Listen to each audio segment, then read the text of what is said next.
In one app. Must be 18 plus to play. When you gamble, use your game sense. This hockey season, before every game, check out the pregame show with Andrew Walker on Sports 1440. It's brought to you by Titan Supply, your only source for rigging, lifting, and hauling products. Visit titansupply.ca. Your fantasy football league sucks. Why? Oh, we've got 7 painfully accurate reasons. And don't worry, we've got fixes too. Visit fantasytoilet.com for all the tools and hilarious awards to make your fantasy league suck less.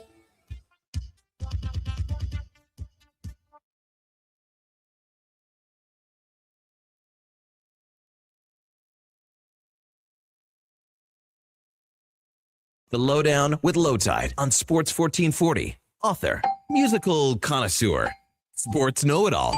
Yes, a man for all seasons. Presented by Wolf GMC Buick. We're making it easy. WolfGMCBuick.com.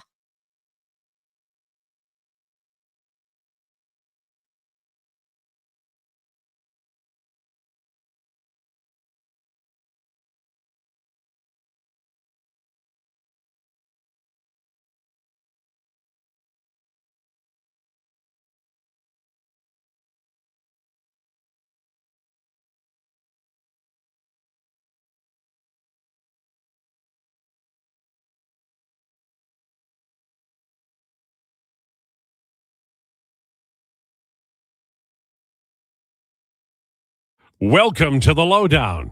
Today's show, Oilers versus Ducks tonight. Evan Bouchard is the new Sprague Cleghorn.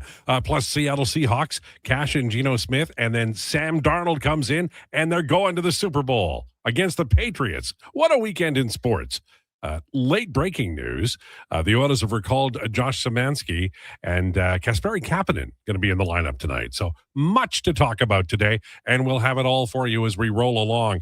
We're live on YouTube and Sports 1440 online at iHeartRadio, sports1440.ca, and Radio Player Canada. After the show, we have Apple and Spotify podcasts. We tweet it out on X as well. We're on Twitter at Lowetide, at Declan Krueger, at JFenwick04, and you can text or call us anytime, 833-401-1440, 833-401-1440. Our guest today, Rachel Krychak. We're going to talk to her about Evan Bouchard and is consistency the last thing he needs? Because we saw what he did on Saturday night. We know the ceiling is amazing. So can he be more consistent? We'll talk about that. We'll also talk about the Toronto Maple Leafs maybe being sellers at the deadline. And Jason Gregor will join us at 1:20 today. We'll talk about the changes in the Oilers lineup with Szymanski and Kapanen drawing in, and we'll talk about the NFL weekend as well. So thankful you can join us, and we appreciate you tuning in and viewing in some cases. All right, time for the introductions. He predicted the Broncos would win backup quarterback, and they damn near did it. He's a deep thinker and a steady talker, and no one should make fun of him because he's wrong on that, because it was a hell of a bet. Ladies and gentlemen, it's Josh Fenwick. Josh Fenwick, you almost did it. I almost felt pretty good. Like when he hit Marvin Mims in the first quarter, I was like, dude, I can't believe it. I hit the nail on the head. He made one mistake. And it cost them a touchdown. Yeah, that's it. That backwards pass, just throw it out of bounds. Yeah. All right, this is the playoffs, or take the sack, whatever. You don't make a play there. But if you're running back that far. I gotta say, even with all of that, and I understand they lost, but he did a hell of a job. I'm so impressed with him. He threw for more yards than Drake May, and honestly, that's pretty impressive. Yeah. For being a backup quarterback. The second half was kind of too bad because the weather started to impact. The weather started to turn. Personally, I really like the cold weather games because I think it's unfortunate. I think they're fun to watch. Unfortunately, both teams did not have very strong run games. And the defense, the coverage was soft on Drake May. They weren't respecting his rushing. No. So when they dropped into pass pro, that's how he scrambled for 30 yards or 12 yards or whatever. He certainly had the running. But Sean Payton, take the points next time. There you go.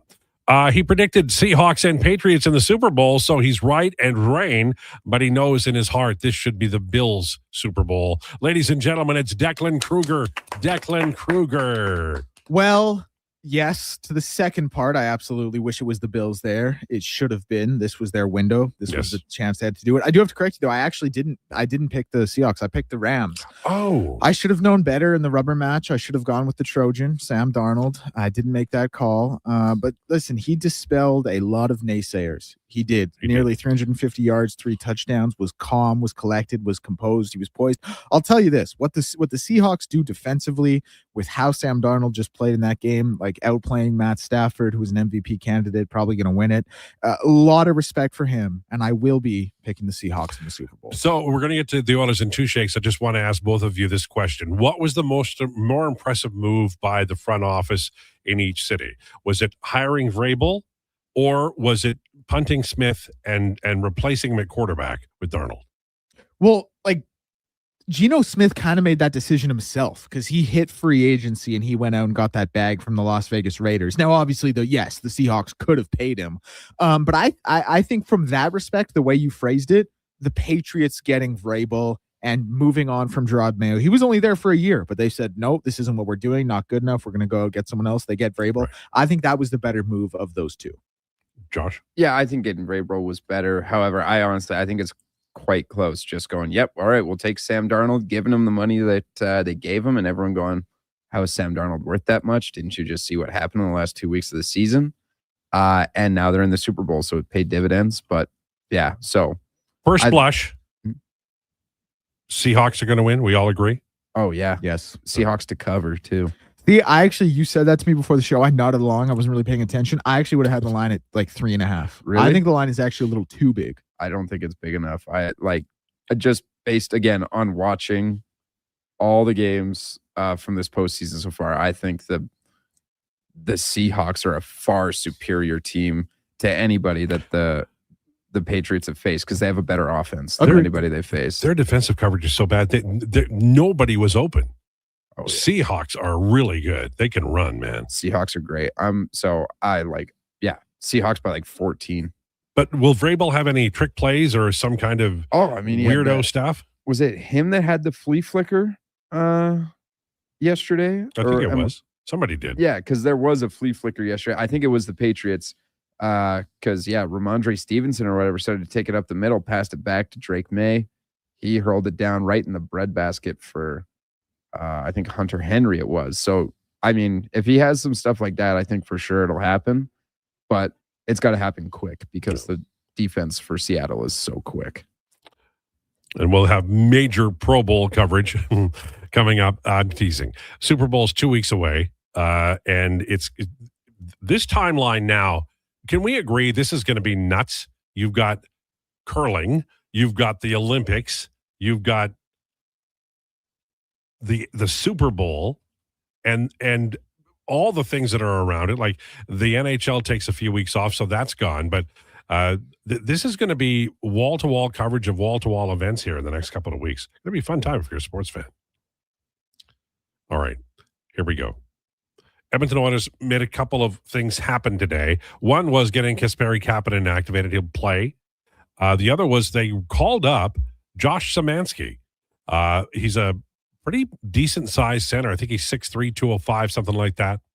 And he's played very well in Bakersfield. Now, Coach, any coach is, but Coach Chris Knobloch is risk-averse, so I don't know how much we're going to see him tonight. But if he could come anywhere close to solving the third-line center problem for the Edmonton Oilers, that would be ideal. As you may know, I track all of the numbers for the Condors all down the line. He leads the team in even strength points, but maybe even more important than that, his goal share at even strength, which will bode well for him in his National Hockey League career, is at 56%. Now, he definitely got a lift from Mike Howard and Quinn Hudson, who are both too good to play in the AHL. But Josh Szymanski might be as well. And this is another example of Stan Bowman signing a bunch of cats in the spring. Remember when he was signing college guys like Hudson and European players like Szymanski, and some of them are making it to the National Hockey League. And that's a good sign. And I wonder, we're not that far away from the spring signing season beginning. I wonder if they'll back off a little bit and see how these entry-level deals mature in year 2, or whether they'll be even more aggressive and go out and get more players, because the reputation has to be among agents and players is if you go to the Oilers, you're not only going to get an opportunity in the AHL, but this is a couple of guys now that they've recalled and given an opportunity to, and it's pretty exciting if you're a young player. Maybe you can fast track to the National Hockey League, because as we've talked about, the Oilers' ceiling and floor are a little far apart for what you're comfortable with. Now, I can't let this period go without talking about Evan Bouchard, who had a monster night on Saturday. 3 goals, 3 assists, hammered Alex Ovechkin, and he was, I thought, very strong in all areas. He kept pucks in at the point on the power play and at even strength. He made some astute plays without the puck, including the one where he knocked down the pass, and then as he was tripped, got the pass to Connor McDavid for the breakaway goal that ended the game in overtime. If you said that was Evan Bouchard's best ever game, I don't think a lot of people would disagree with you, but he has had a lot of great playoff games. My question is, and we're going to ask Rachel, but I'm going to ask these two cohorts of mine right now, are we seeing any signs of this player maybe becoming more consistent, or is it same old for you based on what you've seen this year? I would say, I think Evan Bouchard is an unbelievable offensive defenseman. Like, you see the numbers that, I know I'm not answering your question quite yet, I'll get to it. Like, you see the numbers that come out. He has a 6-point night, and since being named to Team Canada, Drew Doughty is like pointless in 11 games, and he's dashed 12. Consistent, I would say yes, but it's always going to be a nervous consistency, because Evan Bouchard's game is predicated on huge offensive moments, and respectfully, I'm not trying to, like, he just had a 6-point night, but some big defensive gaffes that are really noticeable. And I've talked about this. Like, his errors aren't just errors. His errors are like end the game, holy goodness, how did we just see that happen type of errors. But yes, I like when he plays at the top of his offensive game, him, Quinn Hughes, Cale Makar, like that is the company he's with. Consistency is starting to find itself from my eyes, but you take that with a grain of salt because you know how amplified some of those mistakes can be. Josh. Yeah, I agree. He scared money don't make money. That's essentially like the mindset that I think Evan Bouchard has when it comes to, I don't know, just playing the game of hockey, which again can pay dividends because again, he just had 6 points and 8 shots on goal. First person since Bobby Orr to do it. Craziness. But yeah, like Declan was saying, his defensive mistakes are guys on the other team pointing at him and saying, thanks for the assist, man. Great pass. So that's a real problem. However, I think over the last little while, he's been really good. Like since that Buffalo game, essentially, and like nothing compares to his Islander game at the beginning of the year, like Halloween or something, right? Mm-hmm. So he's getting better. He's getting more consistent. But yeah, here's what I'm seeing, and I don't disagree with either of you. What I see is that his offensive game is now elevating to the point where I just wonder why you wouldn't always have him on the ice with McDavid, the McDavid's line. They're really good together. Wrote about it in The Athletic today. And to the point where when McDavid is playing 5-on-5 away from Bouchard, his goal share is slightly lower than it is when he's playing with Bouchard. And that is news. So I'm not saying Bouchard's better than McDavid. I'm not saying he's pushing the river for McDavid. I'm not saying any of those things. I'm saying that there is some evidence that Bouchard is elevating his game. Now, in terms of goal share, he's been money for years. In the last 5 years, his goal share has been 51 at 5-on-5, 51%, 54%, 62%, 52%, and 55% this year. So the overall 10,000-foot view is that he is absolutely helping his team outscore. And this year it's with or without McDavid. He's doing that. However, having said that when we just make that statement, we avoid the issue that people get upset about it. And I call it the eye test, but goals that cost games are important. But any goal against, and especially one that is given away, can be deflating for a team. And I think absolutely Evan Bouchard has to be better at that. Larry Murphy was a very similar player, and Toronto Maple Leafs traded him away to the Detroit Red Wings just as Detroit was about to win some Stanley Cups, and Murphy fit beautifully on that team. Now, they had lots of depth and lots of quality on that team, but I think Evan Bouchard, two things. Number one, I do think he's coming into his prime now, and that will impact. And I also think, number two, just like Larry Murphy, he could use some help. A second pairing right defenseman who can take some of the load. And I don't know if it's going to be Darnell Nurse's partner or it's going to be Jake Wallman with a right-handed defenseman that they acquire. I'm not smart enough to be able to tell you that now. But I think the path forward for the Edmonton Oilers on defense is to run Ekholm and Bouchard together as much with McDavid as they can, and then find a second pairing, whatever it looks like and whomever's on it, that can somehow get somewhere close to the 5-on-5 scoring of that top tandem. Because no matter what the numbers say, the reality is that Evan Bouchard's on the ice this year for 55% of the goals at 5-on-5, and that's brilliant. It's not Cale Makar brilliant, but one of the reasons it's not is the goaltending hasn't been as good. So there you go. That's my opinion on Bouchard. I think it's going to be an exciting story moving forward. And this Oilers-Ducks game is going to be interesting for lots of reasons, including Joel Quenneville's got a young group of players doing very well. They're in a basic tie with the Oilers for second or third place in the Pacific Division. And then neither team is that far in arrears of Vegas. It's a big game tonight. Haven't seen each other in a while. I'm really looking forward to this. I think it's going to be a lot of fun. We're going to talk about that and more as the day goes by. Anything else, gentlemen? We've talked, obviously, NFL and the Oilers. We have two guests, so there's lots of room to discuss. I know we have Declan Nation's Mama MMA at 1:40 today. Anything we should mention in the first segment that we have not yet? I think we've done a pretty good job covering everything. Obviously, 6-5 game, overtime winner, breakaway from the captain, about as nails as it gets. That's kind of like a TV show or movie type of game. It was awesome. Obviously, Ovi's here, legend, possibly the last time. I think it'll be the second last. NFL, huge. The only other thing, I guess, was Shedeur Sanders was named a Pro Bowl replacement, which is just hilarious. And in the past 5 years, there's kind of been a shift of the Pro Bowl has no validity and means nothing, and this is evidence of that. Tyler Huntley making it was evidence of that as well. But I think we did a great job. I think you did a great job. Who's the guy who repelled the building? Oh my goodness! Thank you I completely forgot about that. Okay. So he didn't repel. That's the craziest part. Did you see this as well, Josh? No. Okay, Alex Honnold, who is a rock climber. Do you guys know the free solo guy? Do you guys know Free Solo? He was the subject of that. He was the first person to free solo El Capitan in Yosemite National Park. He free soloed Taipei 101 out in Taiwan. He climbed the entire building, no rope, no craziness. No Does his mother know? Oh, yeah. Yeah. His mother actually set a record for being the oldest woman to climb something. I was reading about it. The thing about this, I'll make this quick. I was reading about this because obviously this is incredible. You're climbing the 11th tallest building in the world with no safety equipment. What I had read was from a climbing standpoint.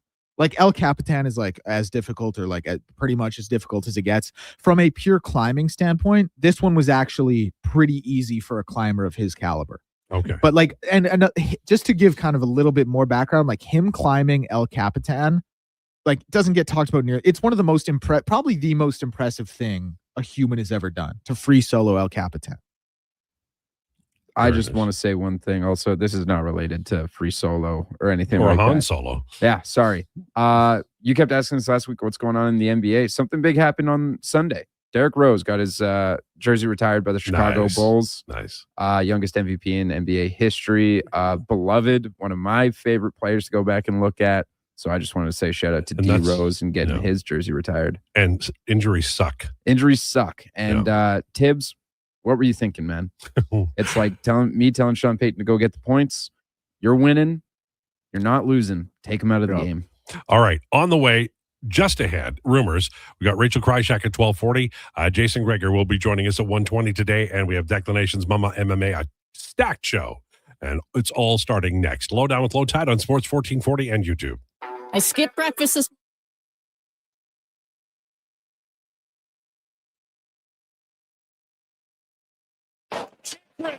with a steal.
But when I explain how I can help them get out of debt, those feelings melt away. I'm Parveen Middleton, licensed insolvency trustee at BDO here in Edmonton. I will create a personalized debt relief plan so you can move forward with confidence. Call 1-833-BDO-TALK or visit bdodebt.ca to discover your debt-free future.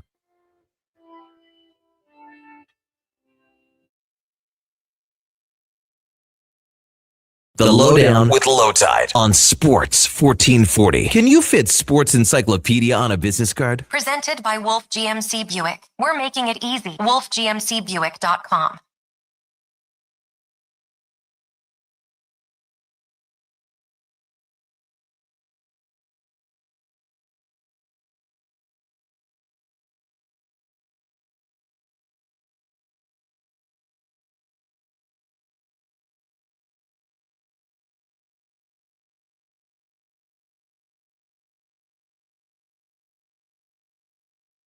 Down with Lowetide on Sports 1440. Well, the memory's flooding back there. We're presented by Wolf GMC Buick. We hang around until 2 o'clock today, and Jason Krueger will be live on the radio at 1:20 to preview his 2 to 6 slot right here on the Lowdown. It's time for Rumors, presented by Great Canadian Solar. Great Canadian Solar has been helping homeowners and businesses harness the power of the sun for 15 years. Invest in solar and yourself. GreatCanadianSolar.com. It might be 16 by now. Edmonton Oilers made a couple of moves. Kasperi Kapanen will be in the lineup tonight. Josh Szymanski was recalled from the Bakersfield Condors. He's a good-sized center. He's a number one center down there for the Condors this year, and often played with Ike Howard and Quinn Hudson. And absolutely those two were the drivers offensively. But he's a player with good speed and nice range of skills. This is one of the young European players that was signed by Stan Bowman in the spring. And legend has it that Dallas Eakins tipped the Oilers off on him. So there you go. And a reminder that Dallas Eakins, the day he was fired, the Edmonton Oilers were over 50% in Corsi events. Just saying at 5-on-5. But this young man is going to get an opportunity. Now, Ike Howard gets sent out. I think it's mostly a money thing. I'm not absolutely certain what kind of look they want to have with this player, but I do know that Corey Pronman, who covers the National Hockey League prospects for The Athletic, has a list out of NHL trade targets, best young players that the contenders might make available. And both Matt Savoy and Ike Howard are on that list. Now, don't get upset. This isn't like I've heard that they're going to make them available. This is these guys might be able to move the needle. In the case of Savoy, I think it's less likely because he's establishing himself right now as an NHL player. Since January 1st, his points per 60 at 5-on-5 is not far from 2. Ike Howard, a little different idea in that it's pretty clear that he needs a little more time. So I'm not saying either is going to be traded, but I am saying that when you're making a significant ask of another team, that might be the type of player that another NHL team wants to have a look at. The Rangers and Islanders are discussing Carson Soucy trade. I think if you're the Rangers, you probably couldn't get people's attention if you were talking about trading Kaiser Soucy right now. They're just bad. And I don't know what's going to happen there. I know that they're rebuilding, but this is the kind of thing that you often, encounter when you're a team that's not doing well. You're offloading players. In baseball, the Giants have signed Harrison Bader, who's a pretty good center fielder. They haven't made a lot of noise this year, been trying to do a few things on the left coast, and that's one of the early moves that they've made. In the NFL, aside from knowing the Super Bowl finalists, Seattle Seahawks are given the edge early against New England. The Chargers have confirmed Mike McDaniel as their OC hire. Do we like that, gentlemen? Yeah. Yep. Great move. Great move. Is that the best place he could go? Like, is that ideal for him? Or I think so. Honestly, I think it was It's either that or Detroit. yeah.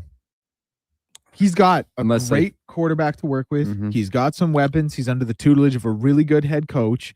you can kind of like no one really cares about the offensive and defensive coordinators. It's kind of all about the head coach. If he does well there, which I expect him to, another better head coaching opportunity than say Cleveland is going to come around for him. I think it was the best move for him. Philip Rivers has withdrawn his head. He was going to be interviewed by the Bills for the head coaching job. That's been turned down. That's fair, and you're okay with it. Yeah. Davis Webb apparently is a new candidate. Yep. Passing game coordinator out in Denver. Not even the OC. Passing game coordinator. Did we like their passing game this year? I don't know. Like, I think Cortland Sutton's a stud, Pro Bowler, even though that doesn't mean anything. Pro Bowler. But no, I think he did well. Like, Bo Nix is good. He's not the best guy in the world. And like Cortland Sutton again, I think he's a good receiver. I don't think he's the best in the world, and he got a lot out of him. So Cowboys have blocked Eagles from OC interview with Clayton Adams. Those jerks. What the hell, man? Yep, that's something the Cowboys would do to the divisional rival. No issue with that whatsoever. Well, vet savvy move. Don't like it. Well, you can not like things all you want. Doesn't seem to make any difference. That it doesn't. So the Raptors are beat up a little bit and they're struggling. Are we like, because they were on a pretty nice run there for a long time, right? They're still on a nice run. I tell you what, they beat the OKC Thunder yesterday. The team that we thought was going to be unbeatable was just an absolute, Goliath. I sure didn't think that. I don't know. It's just what the people on the internet were saying. I was a part of that for sure at one point. The Raptors last night were at plus minus whatever. They were outscored by 13 when Scotty Barnes was off the floor for the Raptors. When Scotty Barnes was on the floor, OKC shot 35.3% from the field. When he was off the court, they shot 62.5%. Scotty Barnes should be at the top of everybody's Defensive Player of the Year ballot, and it shouldn't be close. No disrespect to Wemby. I don't know about that. He should be. I don't know if it's a runaway. Who are the three best players on the Raptors, and can they form the heart of a team that could win a Brandon championship? Ingram, Scotty Barnes, and RJ Barrett are the three best. But no, they can't. Okay. They can't be the heart of No, a team. I understand that. I because of Brandon Ingram. I'm over here, as a Sixers fan, and you don't have to tell me what they don't have. So I get it. But they do have a lot. It could be like an 04 Pistons situation. By the way, did you see Tyrese Maxey's Denzel Valentine-esque buzzer? Yeah. What are we doing here? Have some shame. Unique life. Pistons, Celtics, Raptors, top three. That's wild. Yeah. Celtics being as good as they are is still shocking to me.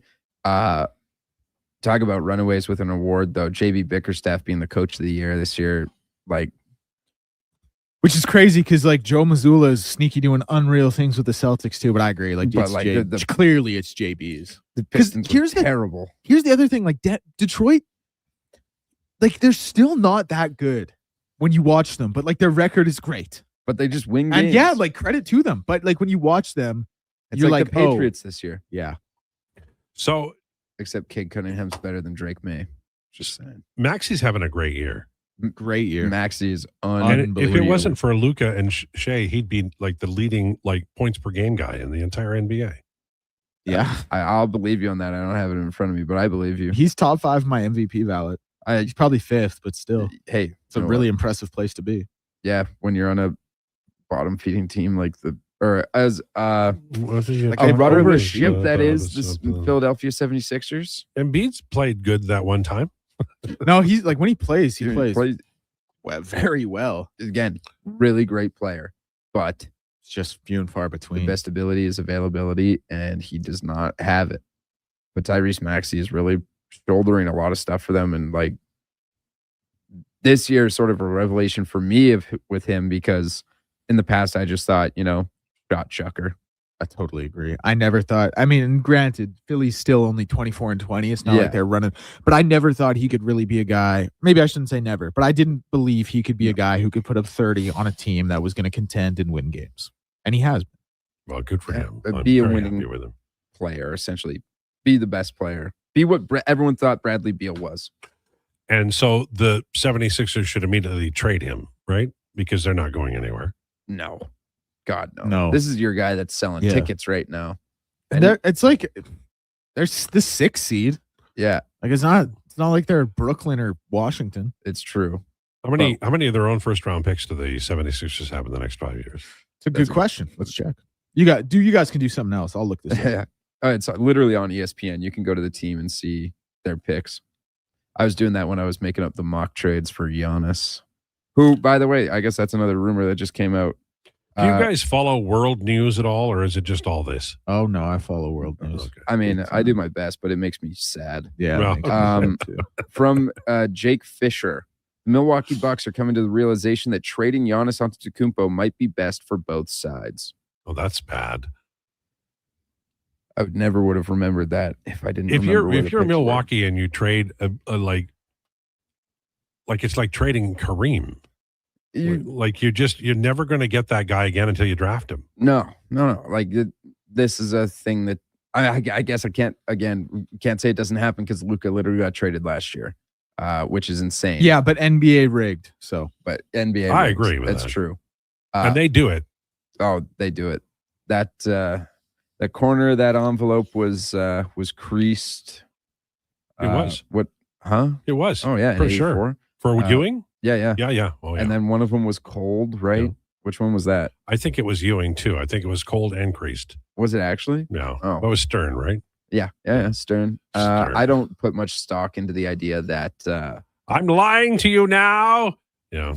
I don't put much stock into the idea that he suspended Michael Jordan secretly for a year from the NBA. Well, I don't put anything. all I know that. is I know Gary Bettman's honest because there's no damn way they'd let McDavid here if they were cheating. Just to wrap up what we were saying about the 76ers. So they don't have their own in 26. They have their own in 27 and 30. They have a first and 28 from the Clippers, and they have swap rights with the Clippers in 29. Okay. Right. So they do George have trade. some, but maybe they could trade for a first round. Not that, I mean, they're not rebuild. They're kind of in limbo, right? Well, Because I don't think they have any player they can trade for a first round pick. all right. How many first round picks do you have to give away to get rid of Paul George? Well, more than they have. Big Dur says, just as impressive as Bouchard's offense was his physicality, he still doesn't belong on the Olympic team where it's one game for all the marbles and a Bouchard level mistake sends you home. Hyman definitely belongs there, Big Dur. It started out positive, and then it went a different way. OKC is missing key players, you jack-o'-lanterns. Didn't mention that, did you? Just according to Husks. And Husks, I know you know ball, but like They've this got is the 10 team that we're losses. literally talking about is like as deep as it gets. And Shai Gilgeous-Alexander had, I think, 2 points in the fourth quarter. I think it was 3. 3 points. Might have been 4, but like he had at least 2, at most 2 field goals. All right. I have time to read this, then we're going to break and talk to Rachel. Nurse has been a problem for some time. Things are not getting better. That play where he went down to block and blocked his own or anyone's chance to clear the net. What the dickens? And the passing, the simple skills top 4 D-man should have are mostly non-existent most games. Then he says, I'm fired up this Monday. Sorry. Made some cookies for my 94-year-old grandma, and they didn't turn out. Still haven't let it go. Serenity now. Well, I will say that you know, what I'll say about Darnell Nurse is that, you know, he eats minutes like crazy, and that has real value. But, and, you know, he's around 50%. And I think that Wallman will be a good partner for him. Wallman has not played well since coming back. But they have to, I think, reach a point where if he's struggling, they have to be able to check down Nurse or Bouchard or whomever. And that means you've got to go get a really good right defenseman here before the deadline. You want to win the Stanley Cup. If you win the Stanley Cup and Darnell Nurse or Evan Bouchard are on the third pair, then, and I know you think I'm being ridiculous, but when you're in a Stanley Cup final and you've got a defenseman who's struggling, then you know, I remember the Habs with Terry Harper. You know, he was one of their regular defensemen, and sometimes he'd struggle, and they'd end up, you know, not playing him very much or sitting him. It happens with defensemen. Troy Stetcher leaving, I think, hurt the Oilers a little bit. Maybe we'll talk to Rachel about that as well. On the way, Rachel Krychak from Betalytics, Jason Gregor at 1 o'clock. We're going to talk NFL at 1. And, of course, it's Declination's Mama MMA at 1:40. Lowdown with Lowetide on Sports 1440 and YouTube. Edmonton, did you know a local Play Alberta winner scored over $500,000 on Mega Jackpots Ocean Bells? Think about the season tickets you could lock down with that kind of cash. From major casino winners every hour to jackpots worth millions and hundreds of popular games to money that stays in the province, there's never been a better time to sign up for Play Alberta. Download the app today to get started with casino, sports, and lottery all in one app. Must be 18 plus to play. When you gamble, use your game sense. The Hockey Super League is proud to launch its 9th season, delivering independent, borderless hockey. This year, over 125 teams will compete across Alberta, Saskatchewan, and for the first time ever, Colorado, USA, with showcase style action, cross-province rivalries, and a strong commitment to player development. The HSL is the premier destination for families seeking balance and athletes chasing the next level. The Hockey Super League. Hockey without limits. For athletes born in 2013 to 2018, visit hockeysuperleague.com to learn more. You matter. Your mental health matters, and you're braver than you think. Not Alone is an organization focused on creating a space of acceptance and support through tough, meaningful conversation. My name is Tyler Smith, and you are never alone. NotAloneCo.com. It's okay to not be okay.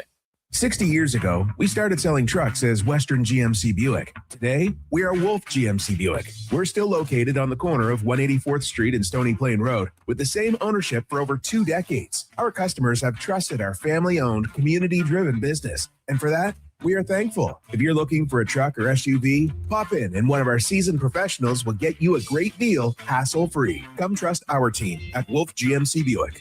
Wolf GMC Buick.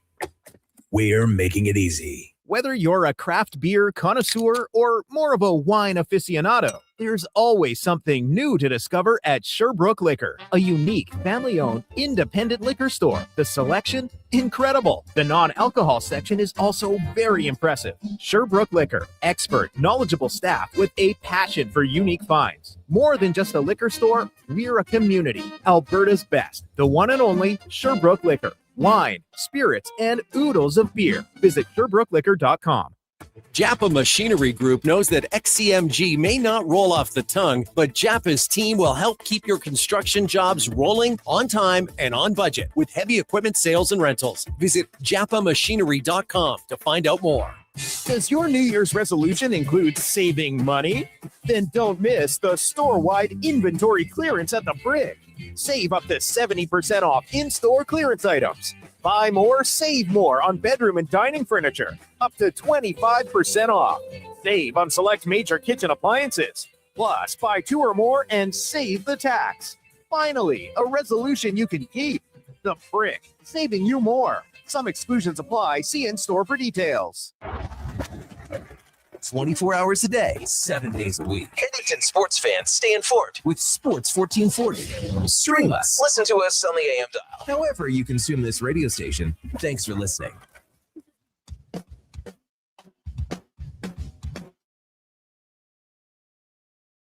He knows all about the Expos and Oilers. It's the Lowdown with Lowetide on Edmonton's Sports 1440. Presented by Wolf GMC Buick. We're making it easy. WolfGMCBuick.com.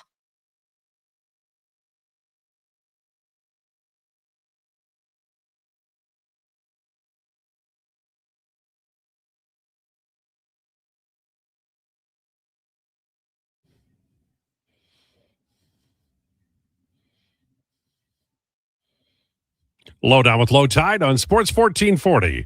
We're brought to you by Wolf GMC Buick. The intro mentioned the Expos. Do you know that Larry Walker and Todd Helton are going to get statues in Denver, Colorado Rockies, celebrating 2 of their all-time best? We're now joined by Rachel Krychak from Betalytics. Rachel, how are you today? I'm snowed in. I'm cold. But you know what? We've got power, so at least we can do this. I have a few people that I follow online on Blue Sky specifically that live in New York City, and they're on day 3 now of no heat and no power. And they were told it would be like a quick turnaround from Saturday to Sunday. and it's still nothing. I mean, that is a real concern, right? Because it's cold and it's miserable, and you've got stuff thawing and God knows what fridge or freezer. Well, yeah, and I think it's not just that, it's the fact that this coming weekend we're supposed to get another 2 feet of snow. And it's like, okay, uncle, like I mean, I'm a Canadian, like I love the snow, I love the shoveling, the building of the snowmen, just dumping in forts. I mean, what's happening in Toronto right now is kind of insane. But I'm not super thrilled that the snowbanks that my husband shoveled today are taller than I am. They are above 6 feet at this point, and that is too much snow. Well, when he's 60, don't let him do that, okay? Like that, he's fine now, but as he gets older, that'll be a problem. You're going to get a snowblower. Yeah, no, we're not just gonna have a snowblower. We're just gonna pay somebody to do that. I am one of those people that if a kid comes up to my door and says, "If you pay me $50, I'll shovel the driveway," I'd be like, "Perfect," and you can come back every single time that it snows, and I will pay you. Well, 50 is a good price. I'm sure you'll have lots of people vying for that job. All right, Evan Bouchard had a monster night on Saturday. Absolute fantastic with the puck. Needs to mature like away from the puck or with the puck in his own zone, kind of like Larry Murphy did when he left the Toronto Maple Leafs. Are you seeing any signs of that overall maturation, or was this just one unbelievably incredible night? It was a fantastic night. I watched the game. I somehow had the energy to stay up and watch it live. I usually have to watch Oilers games the next morning. But this was fantastic. He was the best player on the ice for the Edmonton Oilers. And I mean, we're talking about a team that has some pretty big superstars on it. But I think with Evan Bouchard, I say this about Lane Hudson. I believe the same thing about Cale Makar and Quinn Hughes. When they have the puck the way that Evan Bouchard did on Saturday night, and it's constantly in the offensive zone, last time I checked Lowetide, it is extraordinarily difficult for the other team to score if they don't have the puck. And the Edmonton Oilers had the puck when Evan Bouchard was on the ice. So I think in terms of his maturation, I think it's less about, yes, he has to obviously mature in his own end, but I think his puck decisions have become better, and that's allowing him to spend more time in the offensive zone, which is in itself a maturation process. Obviously, you'd like to see this a little quicker, but the fact that we are seeing tangible signs of the Oilers tilting the ice when he is on and when he's at his best, I mean, he's one of the best defensemen in the league because he just tilts the ice so disproportionately in the Oilers' favor that you can live with the other stuff. And from a maturation perspective, it's not so much like, yes, his puck decisions, but it's just don't go controller unplugged. We can live if you get beat. We can't live if it looks like you didn't try and you were playing 10 p.m. beer league. And I think that if once he wraps his head around that, he is going to be more than fine.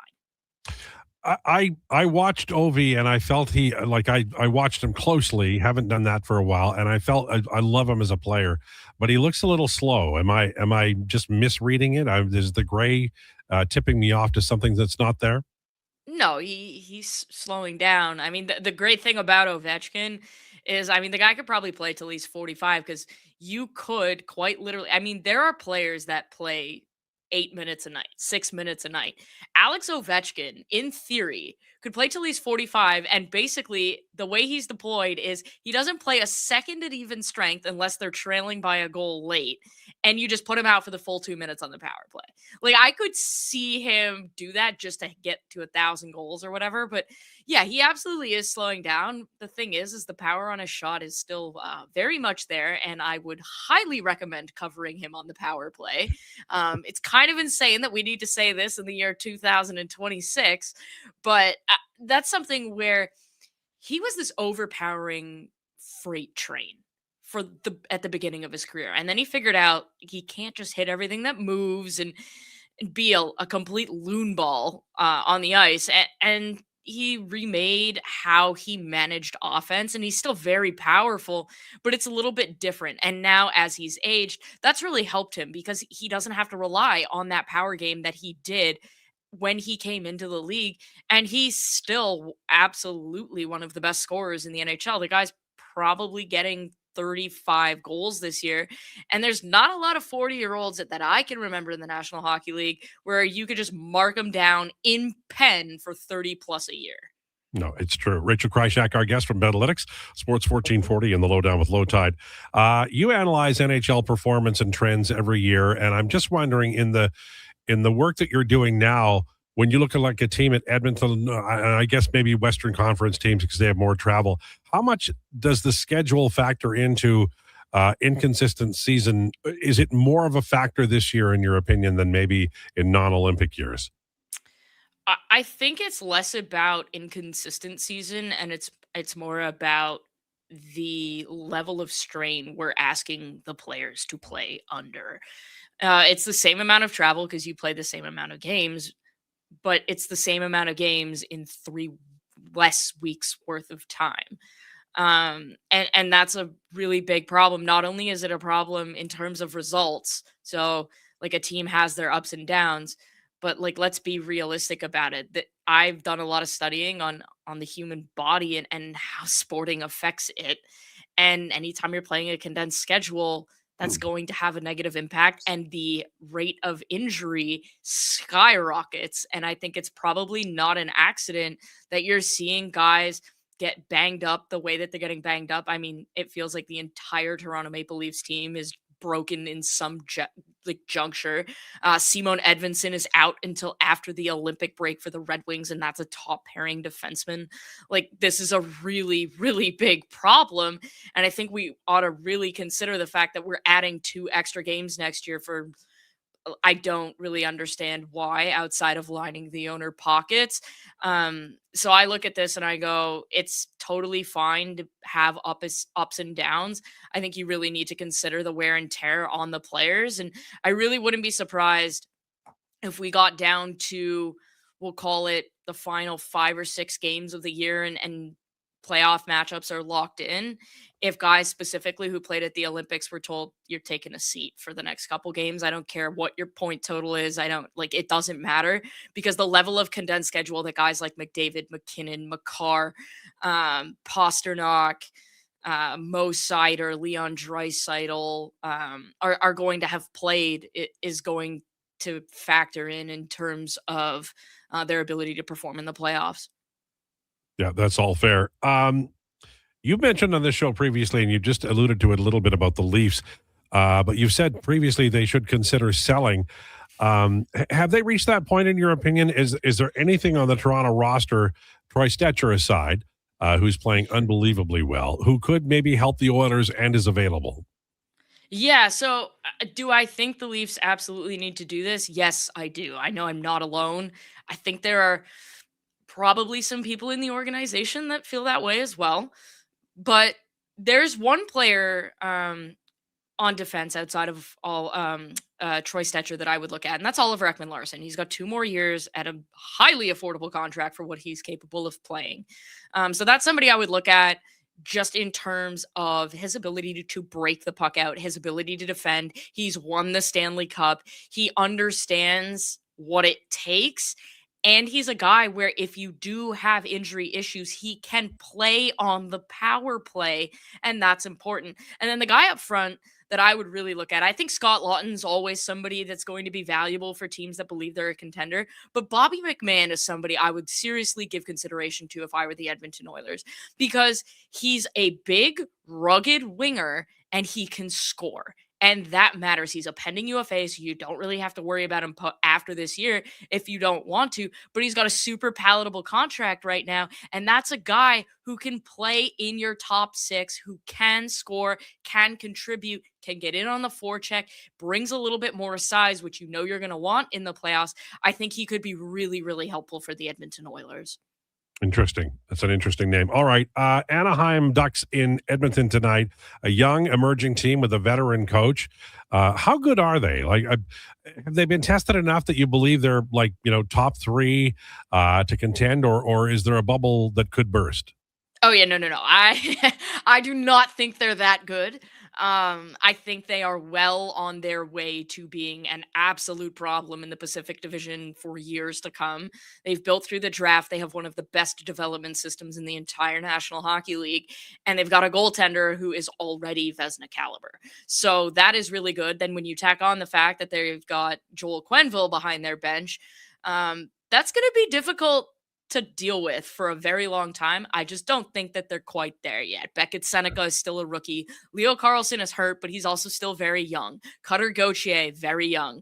Guys like Pavel Mintyukov, Olin Selweger, like these are still kids, right? And so they really haven't had a taste of competitive hockey yet. And what I mean by competitive hockey is they haven't been in the conversation for the playoffs for years, and some of these guys never in their career. So when you look at this, you have to look at it and say, are they going to be prepared, number one, in a condensed schedule, because a lot of these guys have not played this many games in a season, and number two, are they going to be able to withstand this level of play when the games really get tough? And I mean in March and in April. And I don't think they're quite there yet, but I do think that out of the up-and-coming teams in the Pacific Division, they are certainly the one to watch. They're going to be a team that pushes teams because they play excellent offense. They're not quite there on defense yet, and they're getting that goaltending. But they're a team that can push the pace, and because they're young, they've got those young legs. They're not necessarily capable of defending quite yet, but they're going to be playing in some high-scoring games down the stretch, and a minimum, they're entertaining. I do think they have the capability of being very good. I just think it's probably next year for the playoffs and the year after that to really be a problem. Okay. Final area. I got two questions. Final area. Colorado Avalanche are plus 76 in goal differential. Edmonton is plus 8, and they're crawling from the records. But do the Oilers and other teams have any chance? Because I think Carolina is second, and they're in the 30s. This is a massive gap. Like in a league where everybody's kind of different shades of equal, the Avalanche are gone.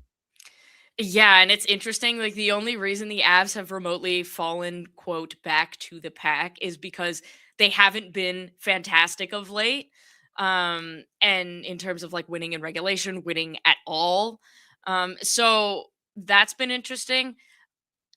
I will say this, the playoffs are a different animal because as much as the NHL would like to tell us that there isn't a different rule book, we have eyes and we can see that there is a different rule book. If the Colorado Avalanche play in the playoffs the way that they've been playing over the last, we'll call it 2.5 weeks, then yeah, teams like the Oilers absolutely have a chance. If the Colorado Avalanche play in the playoffs the way that they played in November and the beginning of December, I'm not sure that there's a single team that can beat them or even take them to 7. When they are at their best at this year specifically, they're a problem. And they're a problem that nobody really seems to have an elongated answer for. And when you want to win a Stanley Cup, like I still have yet to find a team that has successfully shut down Nathan MacKinnon and Cale Makar over a prolonged period of time. It's about their depth. And this year, their depth has been really good. Brock Nelson has been one of the best two-way players in the NHL, and he's scoring a ton. And so I think if you look at the last year's playoffs with Dallas won, and it wasn't because McKinnon and Makar weren't good. It's because their depth wasn't fantastic. This year, their depth is outplaying other teams' depth, and they have Nathan MacKinnon and Cale Makar and Martin Necas. And when you have those guys and your depth outplaying other teams, you're going to be very difficult to beat. Final one. We've had for a time now. We've had the new goalies in place, and I'm just wondering with Jari and Ingram if you're seeing a material improvement over the Skinner Pickard days. Okay, so don't look at Stuart Skinner's record or performance in Pittsburgh, number one, because that's not what we're evaluating, and I don't think that would be Stuart Skinner's performance at Edmonton, for the record. So I think if you look over the balance, Skinner Pickard versus Ingram Jari. I think Ingram Jari are better over the long term. I think they're going to be more reliable. I think they're a better tandem. Obviously, Skinner's playing excellent right now, so that's difficult to stomach. But we've seen Stuart Skinner. We've also seen Tristan Jari, and we've seen Connor Ingram, but we haven't seen them perform in the playoffs in Edmonton, in the West, where the style is a little bit different. And I think Jari specifically is a little bit more dialed in. Stuart Skinner really struggled on shots where he went a long period of time without a ton of high danger chances, and then he'd give up a real stinker. That's something Tristan Jari historically hasn't really struggled with, and I haven't noticed a lot of that with Edmonton. So I think from that perspective, that's going to be helpful for Edmonton. I mean, at this point, I don't see a reason why you would go out and try and acquire another goaltender. I think you kind of have to go with this, and for my mind, at least, it's been better. Thanks so much for this. Appreciate it. We'll talk to you next Monday. Talk next week. There you go. Rachel Krychak. Betalytics. Interesting stuff. Enjoyed the conversation. We'll talk about that and more, including NFL next hour. Jason Gregor will join us at 1:20 to talk about the Oilers' roster moves and what they'll look like tonight against the Anaheim Ducks. Lowdown with Lowetide on Sports 1440 on YouTube. Time for an update with Declan Krueger. This is a Sports 1440 update.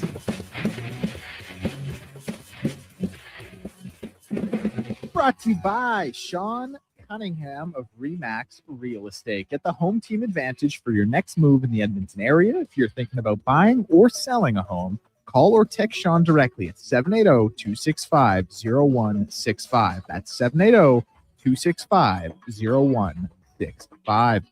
Edmonton Oilers news is Josh Szymanski has been recalled by the Bakersfield Condors. Ike Howard sent down. In the NHL schedule today, just 4 games, 3 of them going at 5 o'clock, Utah and Tampa, Boston and New York, the Rangers, that is. The Islanders also playing at 5 in Philadelphia. And, of course, the Edmonton Oilers playing host to the Anaheim Ducks, 6:30 puck drop. NBA action right now getting going in just a couple minutes time. We will see Philadelphia and Charlotte. The late game today, we'll see Golden State and Minnesota. We'll also have Cleveland and Boston and Portland. Cleveland and Orlando, and Portland and Boston. Other news from around the sporting world as the New York Rangers are expected to hold out on Carson Soucy trade. A trade to the Islanders is close. And in the CFL, the Montreal Alouettes and star wide receiver Austin Mack have agreed to a mutual release. I'm Declan Krueger. This has been a Sports 1440 update.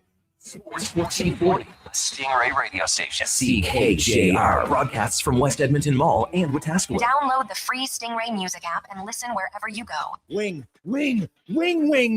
Wednesday at First Round. Whether you're coming for the first round, the last round, or a few rounds in between, they've got you covered. With half-price wings every Wednesday night. Half-price wings. Over 35 delicious flavors like Cajun salt and pepper, maple bacon, and Inferno wings. Now half price every Wednesday night. Wash them down with a cold pint of Canadian or Coors Light for only $5.75. Half price Wing Wednesdays at First Round in West Ed and now downtown. First Round, burgers, beer, sports. Looking for the perfect gift? Give the gift of great taste with a Loca Quality Market gift card. Redeemable at any Loca Quality Market or Loca operated restaurant. It's a treat for food lovers. Ready anytime. Grab yours today at loca.ca. Vinny and Don in Hockey are dedicated to skill development for all hockey players. If you know a student athlete interested in growing as a person and a player, register for a free shadow day. Beginner or experienced, this program develops a student athlete skill in a supportive environment. It's a great opportunity for prospective student athletes entering grades 3 through 12 to see what Vinny and Donnan have to offer. Visit vimmyridge.epsb.ca or donnan.epsb.ca for more info and to sign up. Missioner Allen Auctioneering's Calgary, Edmonton, Winnipeg Public Unreserved Equipment Auction is this Friday at 9 a.m. featuring graders, forklifts, wheel loaders, man lifts, mini excavators, skid steers, telehandlers, plus commercial trailers and sea cans. Info at maauctions.com. Your fantasy football league sucks. Why? Oh, we've got 7 painfully accurate reasons. And don't worry, we've got fixes too. Visit fantasytoilet.com for all the tools and hilarious awards to make your fantasy league suck less. This hockey season, before every game, check out the pregame show with Andrew Walker on Sports 1440. It's brought to you by Titan Supply, your only source for rigging, lifting, and hauling products. Visit titansupply.ca.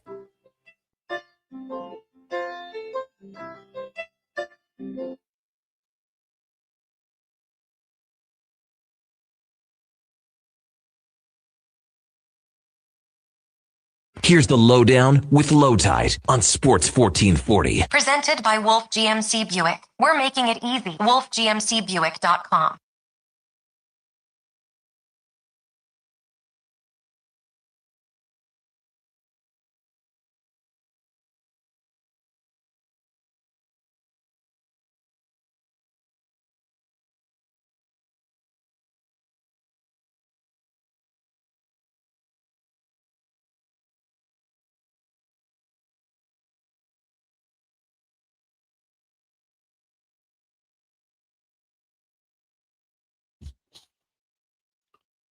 Lowdown with Lowetide on Sports 1440.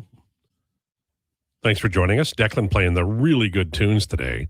We're presented by Wolf GMC Buick. Family-owned, community-driven. We're making it easy. Visit wolfgmcbuick.com. I was talking to Josh off the air about,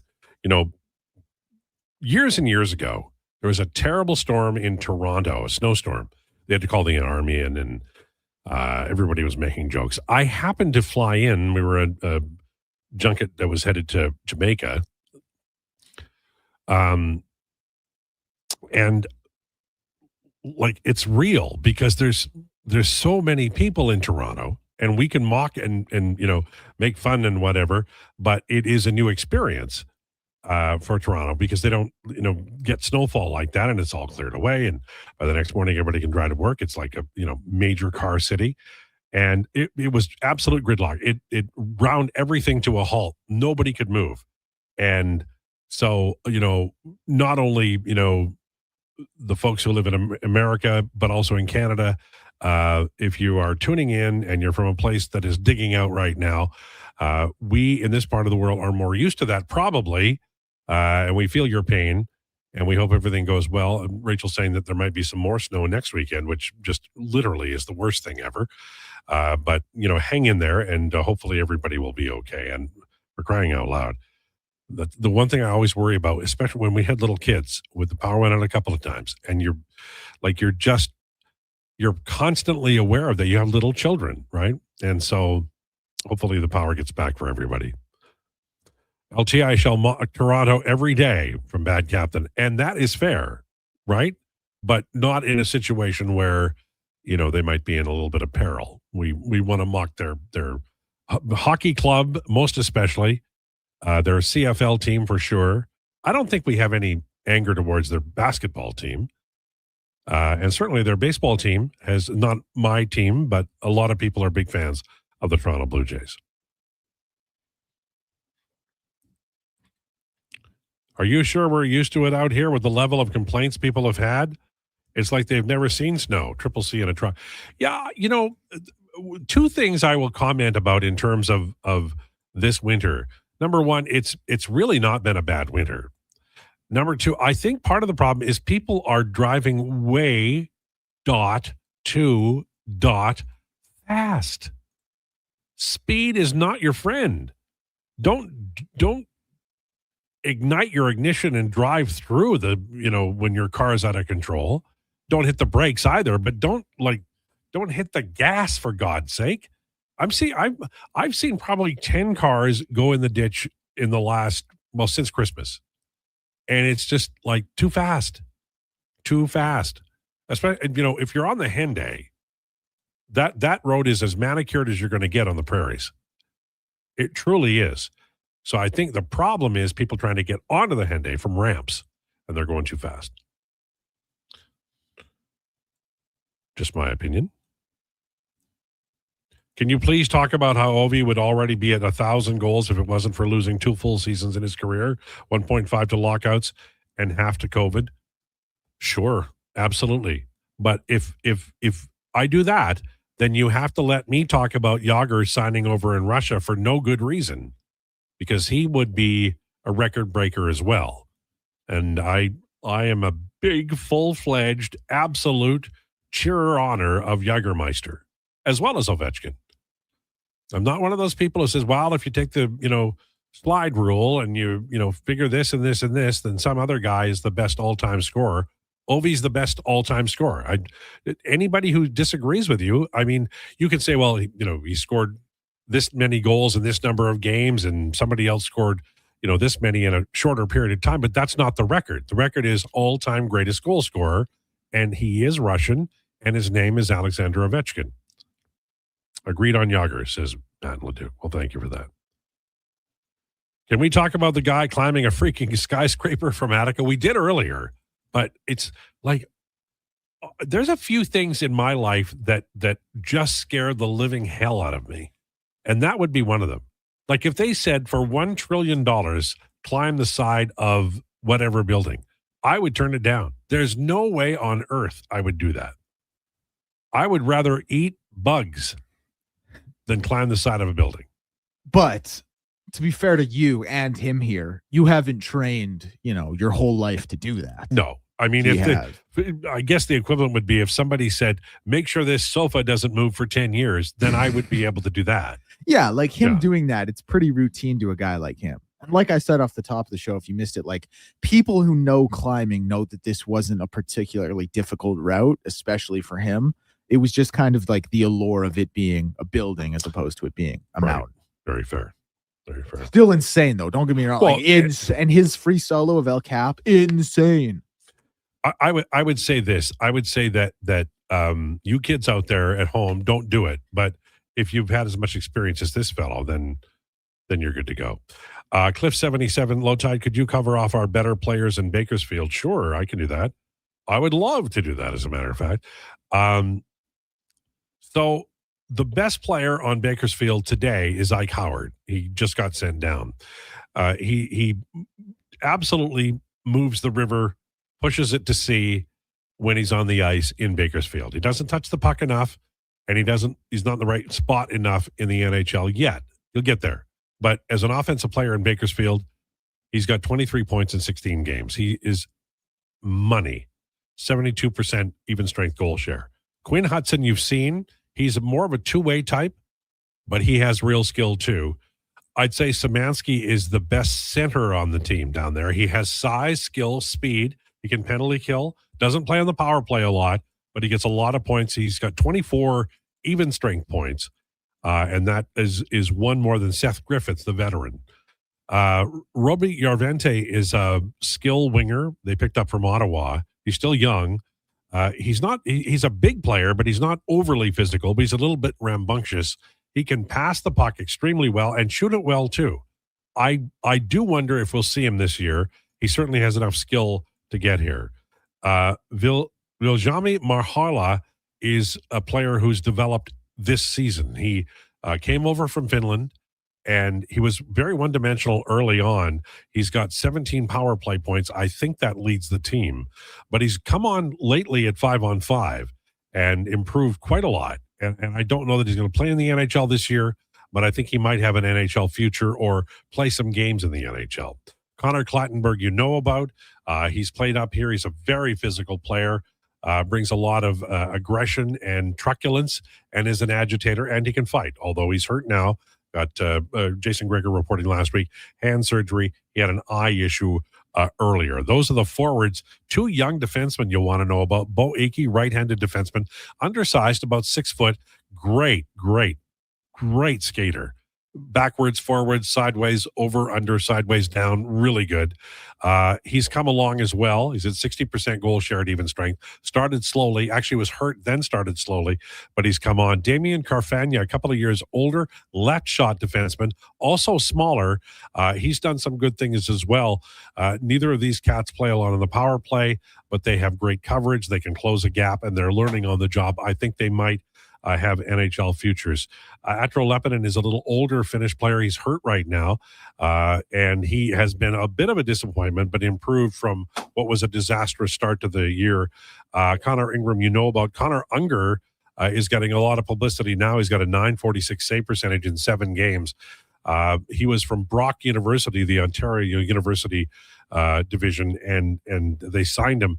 He played in the ECHL last year and played in 3 different ECHL cities earlier this year, called up to Bakersfield, and he barely lets in any goals. He's a story there. That's a really quick thumbnail sketch of the best Bakersfield Condors.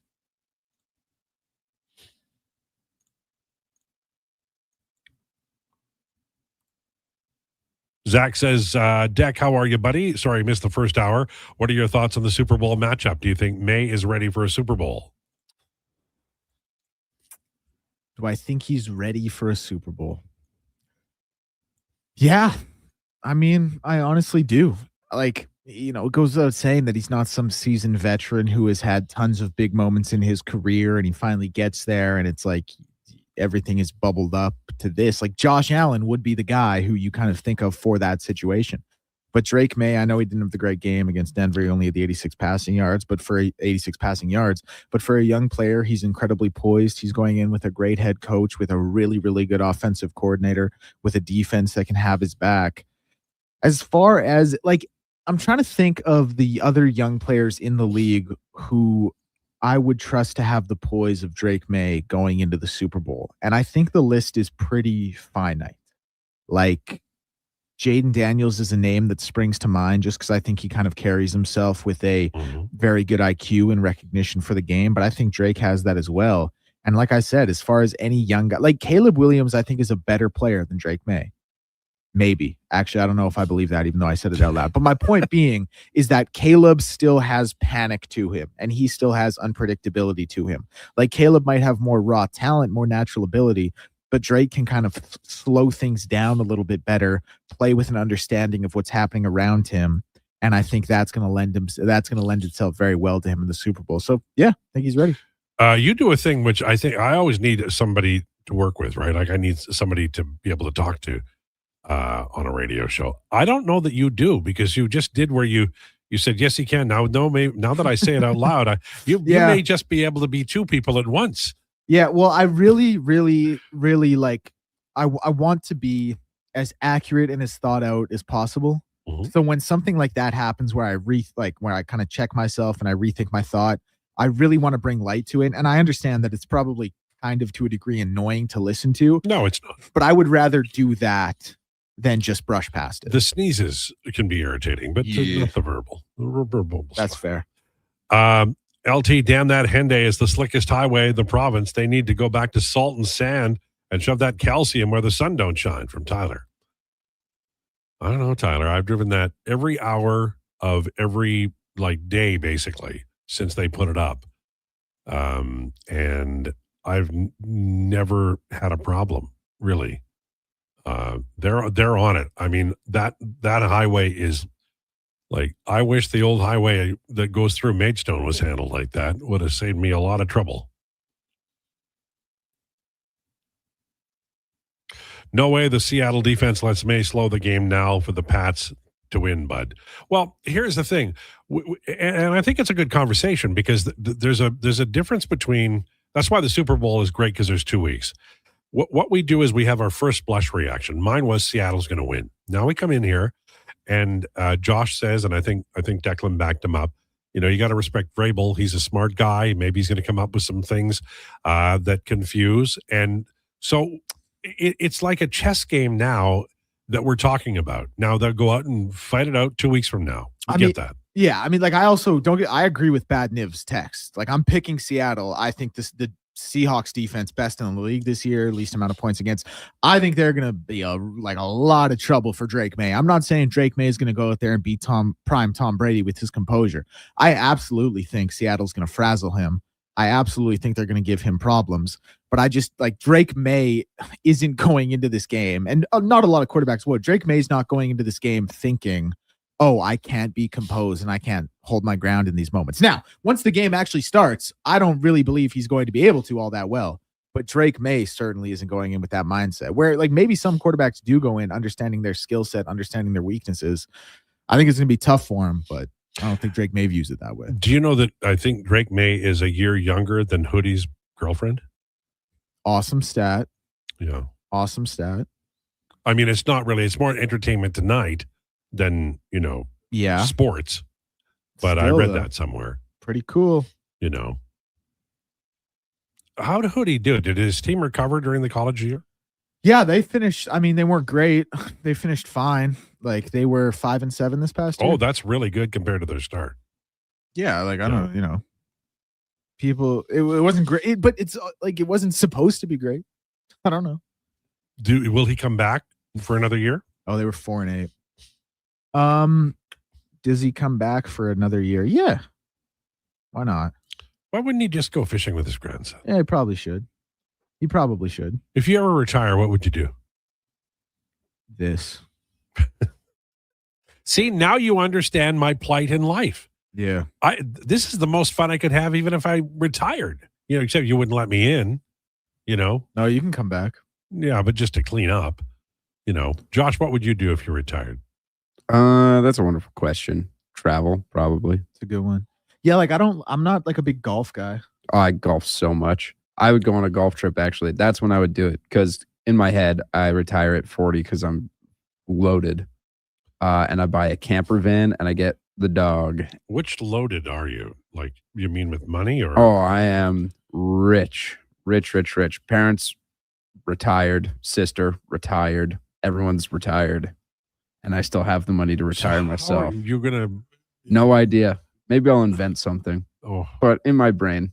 And then I get a camper van and I get a dog, golden retriever, name him Goose. Do you know what you could? And go on a golf You know trip. what you could invent, and I would buy it for $20. What's that?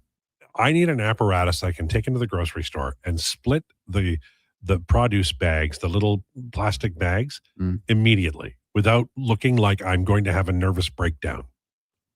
Interesting. There might be some money in this. I'm just saying. Well, I didn't go to school for science. I did go to school for radio, so something working against me there. However, skill issue. we all have battles to fight. I mean, was Marconi filthy rich when he died? I don't think he was. I have no idea. You know, I mean, I don't know that radio has ever been, you know. Probably not. But alas, you never know. Things could change. Stephen A. Smith is rich. Could retire anytime he wanted. Lowetide, you always say he's got the quiet feet. Mike McDonald has quiet feet. Seattle will win this game. Hot salsa. I think most people are saying that. Texter complaining about calcium sounds like a skill issue.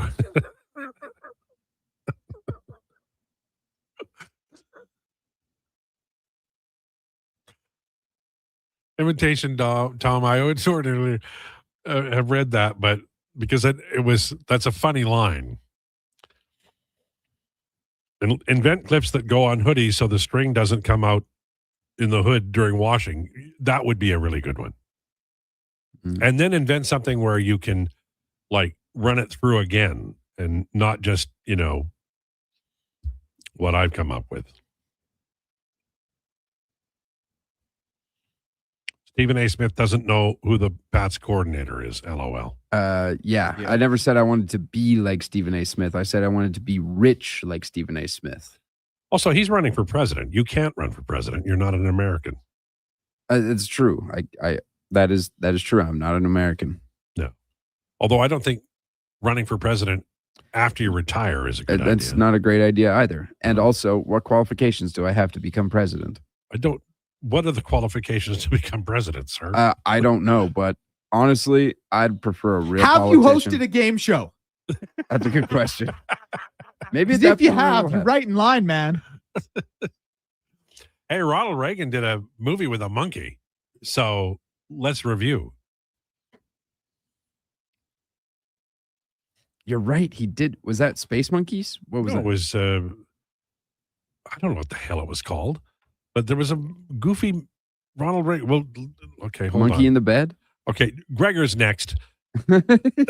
Ronald Reagan monkey movie. I'll have it for you after the break. Lowdown with Lowetide on Sports 1440 and YouTube.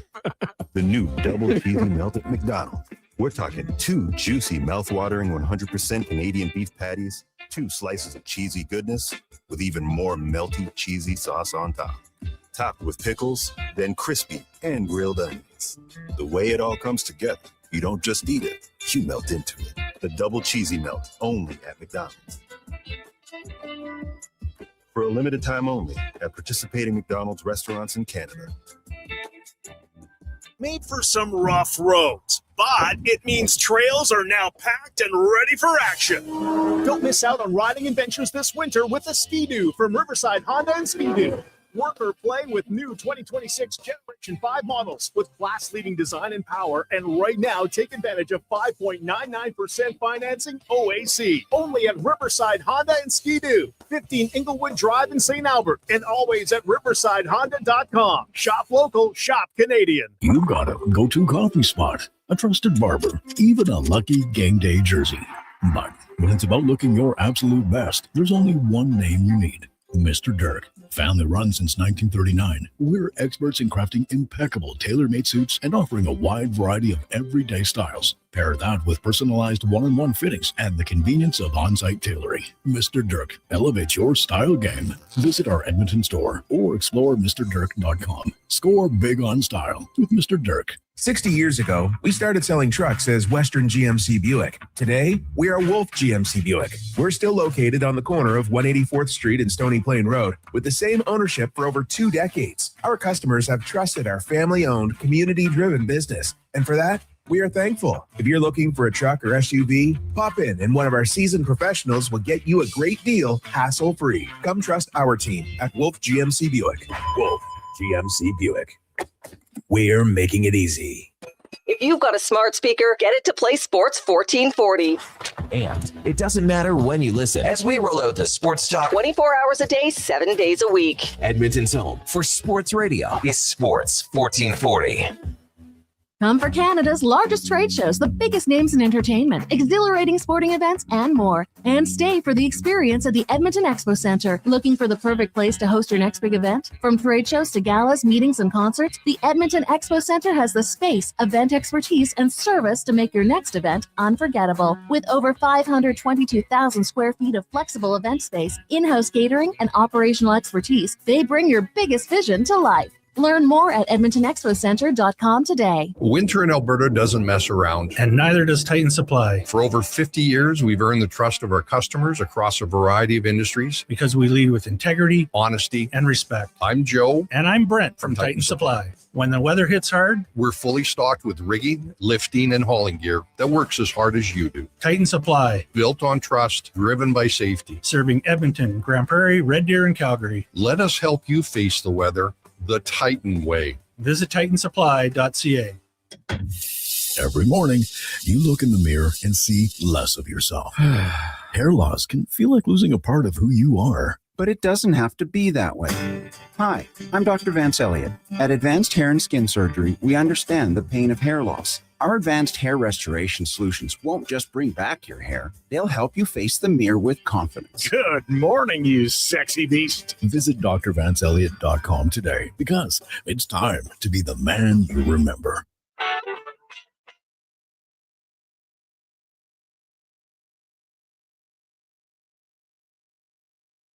Here's the Lowdown with Lowetide on Sports 1440. Presented by Wolf GMC Buick. We're making it easy. WolfGMCBuick.com.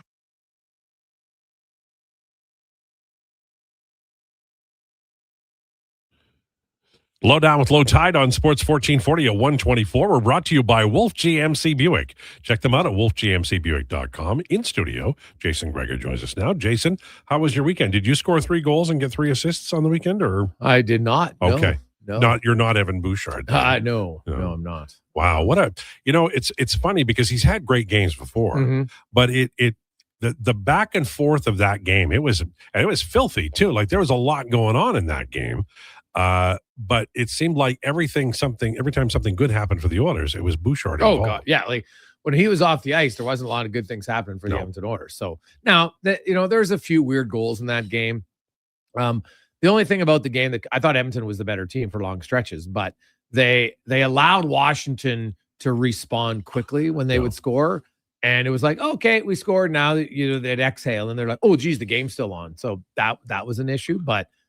The Oilers were the better team, and luckily for them, they tied that game. Because if they lose that game out, we're in here today, and people are ripping on them, and rightfully so. Right. 3 straight games you lose when the opposing team is giving your backup goalie your 3rd game in 4 nights, second half of back-to-back. Like, give me a break.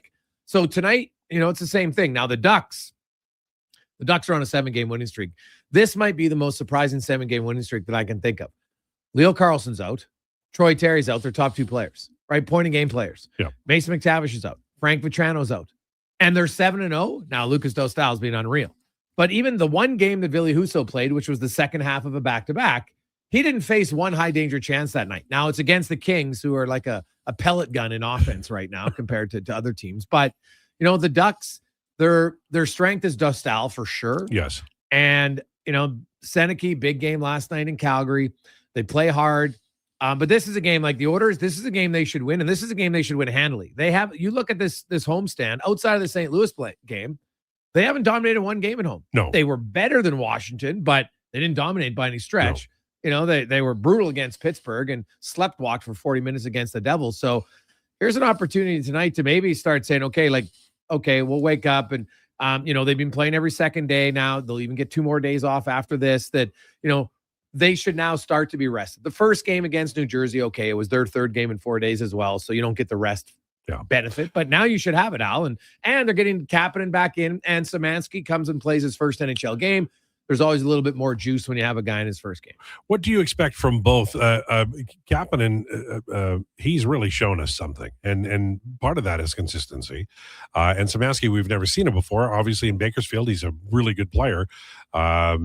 How much should we expect him to play, and what role? I would get some special leggings or something on Kapanen so he doesn't get hurt. Yeah. Because that's the only negative for him this year is, he's re-aggravating stuff. So if he can just get through to the Olympic break unscathed, then he gets 3 full weeks off more. That'll probably benefit him. Good news, this one wasn't as serious. It's very awkward, right? Like just falling when no one's around. It's unfortunate, but he's been great when he's played. Yes, he has. Really good. Physical, scoring, passing, pressuring on, turnovers. He's been awesome. So I'm pretty sure that it was an optional skate, so they didn't run lines, but I'm pretty sure he'll start with Draisaitl and Podkolzin. So then you'll have Roslovic with Savoy and Szymanski. And that's a quick third line. Matt Savoy's game, I feel, has been pretty good, especially as of late. He got that 1 goal, and in the last few games, the only negative in Savoy's game right now is his best chances are missing the net. Yes. Right? Not hit, not miss. You can't score if you miss the net. So that's the only negative on Savoy's game, but he's getting minutes on the penalty kill. His speed, you see that back check the other game? Like that, he can really move. And he's got the desire to do it. That's a big thing. So he's I really like his game. For a rookie, he fits in on the third line. I have no problem with it. And, Szymanski, who knows, he's a rookie player, a little bit older at 23, but I've talked to Keith Gretzky a few times about him this year, and he leads their team in even straight scoring. Mm-hmm. Right? He's not his 28 points, only 4 assists on the power play. He's mainly a 5-on-5 guy in penalty kill. Yeah. His faceoffs have improved a lot. I talked to Josh a week and a half ago on my show, and he kind of joked about how, in North America, I learned that faceoffs are a lot more important. People really focus on faceoffs here, whereas not so much in Europe. So he's had to improve. He said, man, I don't think I was very good early, but he's gotten pretty good and is a guy that Colin Schock relies upon. So, Szymanski will come in. Obviously, he'll have a lot of jump, but I think he's going to bring more than what Ike Howard was bringing at this stage right now. Positional wise, right. Bigger body, a little bit more speed down the middle. And Ike Howard, he'll go down to the minors and he'll probably put up points. I'm not looking at points. Ike Howard has to work on the things that are going to make him a better NHL. He's got to move the puck quicker, number one, and he's got to make better reads defensively. Yeah, and it's a process. Savoy spent an entire year in the AHL. Yeah, there's nothing wrong if Ike Howard goes back down there. Everybody's freaking out. Oh, he's a bust. Stop. You're exposing yourself as not to understand how development works. Right. And this isn't like the Taylor Hall era where any rookie who could skate was going to be on the team, right? True. Yeah. You've got to Taylor Hall was a first line difference maker. No, he was. Rookie, but they had Linus Olmark and they had a bunch of guys who were on that team. Yeah. Mail Yakupov, a few others. I like Savoy's game because it's more of a 200-foot game. I do worry about the size. And I wonder if whatever they do at the deadline will include some size up front. Yeah, I think that's where Szymanski comes in, right? He bigger guy down the middle. I look at Savoy, and if they could, I think its size is nice. I definitely would get a skilled guy. They need a top 6 winger with a little bit of bite. I think if you have Savoy and Nugent Hopkins, Roslovic, okay, but you can't have you could never have Savoy and Howard. right now, as both rookies are both a little small. And even when they get Hudson, right? Like, the truth of the matter is Edmonton has some good prospects, but Szymanski offers something that none of the other three offer. That's right. true. Clattenburg offers something the other three don't offer. But the truth is, Savoy, Hudson, and Howard, are they all going to play in Edmonton in the coming future? I don't think so. Just because they're all similar. So the organization has to hope that they trade the one who doesn't become the best elsewhere. And it's hard to know. Everybody's going to have a difference of opinion on it. I think Savoy's probably, the best NHL player. Hudson's got to improve his competitiveness at the NHL level. And Howard, he's not as good defensively, but he has, I think, the best potential offensive upside. I really like Jake Wallman. He seems to be just not quite there yet coming back. He's not at the level that you need him to be. But when he gets there, do you see his ideal spot being on the right side with Nurse or maybe with Stastny? Wow. The Oilers are going to have that long conversation here.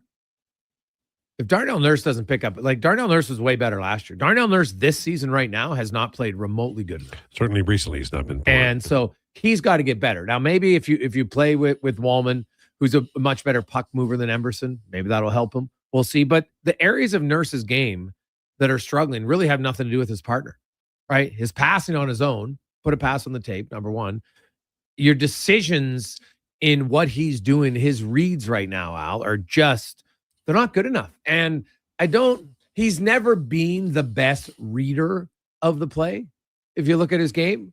And I don't know if Nurse ever looks and says, okay, you know what? I got to improve in this area. Right. Maybe he says it quietly, but there's certain areas of his game where you can say, okay, you know what? No one cares. You're not going to put up a ton of points, although he's always been a decent, productive player. That's 5-on-5 is actually pretty good.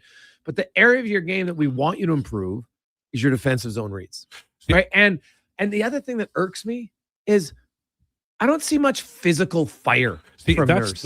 When McMichael was batting at that puck, just put him on his ass. But he was down on the ice, right? And so that's a play where he could be physical and within the rules because there's nothing wrong with knocking a guy down when he's trying to put the puck in the net.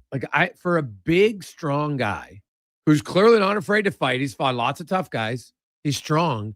You don't see him manhandle guys in front of the net very often. Do you, am I missing that? But no, I've been watching. I'm just kind of like, and I know that the game has changed. You can't just go Chris Pronger at 5, 6, 7, 8 cross checks. I understand that, but you can still be harder to play against. And to me, that's more positional. Boxing out. If you're a big guy, there's no way that you shouldn't have better position on some of these other players. Now, I know that the Michael was a power play, and then the Edmonton got the guy out of the box, and he didn't get back in the play. So I understand it. You play different on a penalty kill. You're not physically engaging as much guys on the PK. So that play, I'm not that up.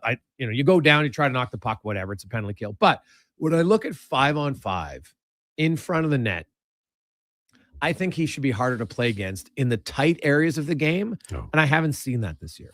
Yeah, I've always felt the problem with Nurse was that the things that he does well, he skates extremely well. He has fantastic endurance, but he's neither a shutdown nor a puck mover. He's sort of like a two-way guy, but you have to have some strengths. And I don't know that he's ever had certainly physically he did early, but not in recent years.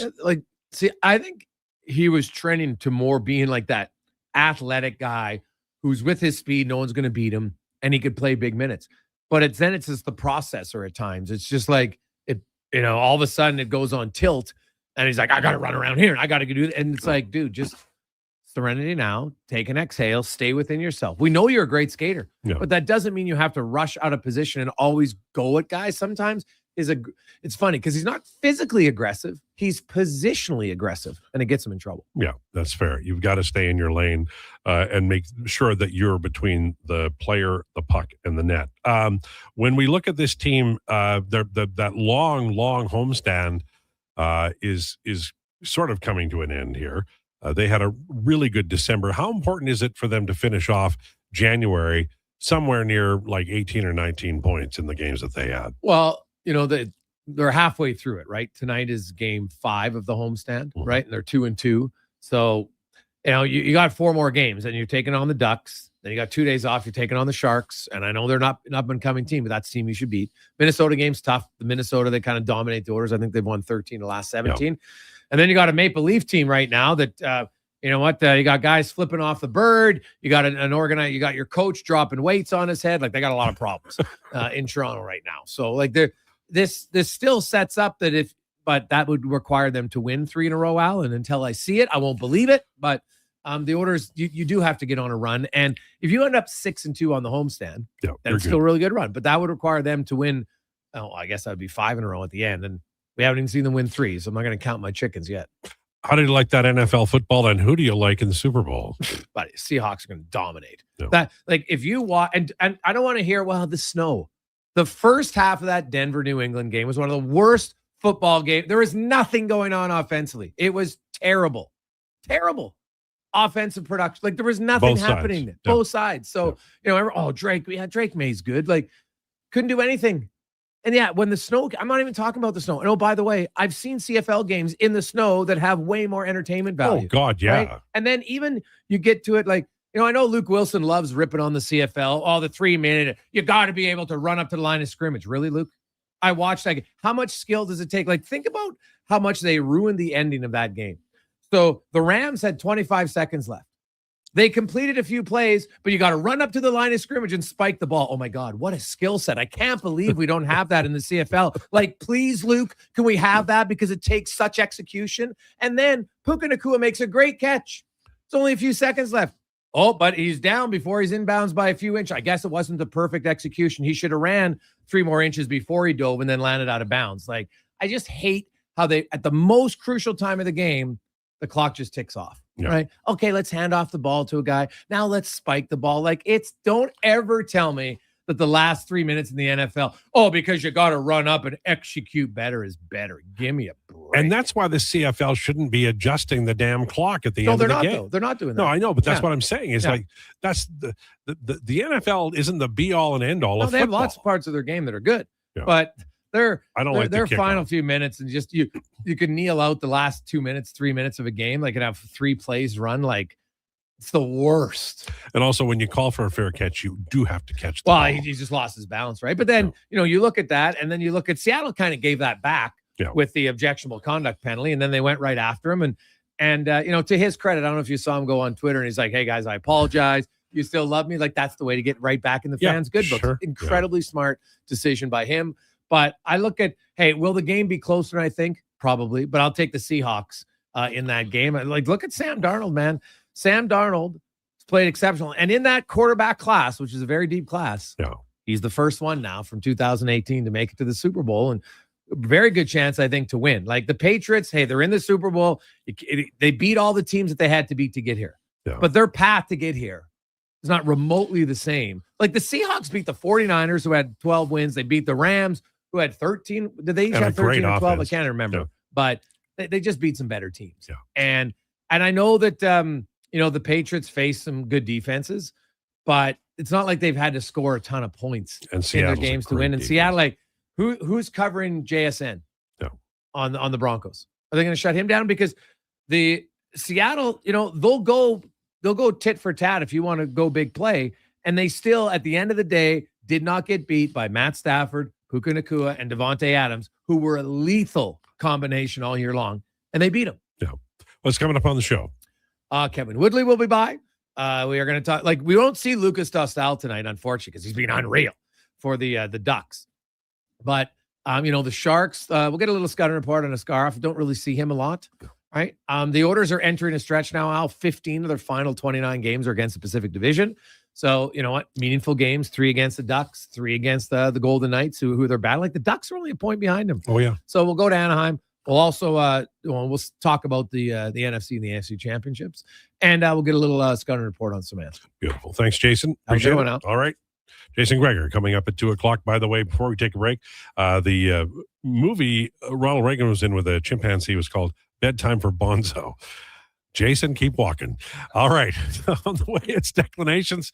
Lowdown with Lowetide on Sports 1440 and YouTube. actions speak louder than words. Japa Machinery Group puts your construction plan into action with XCMG construction machinery you need. Available for rental or sale. Learn more at japamachinery.com.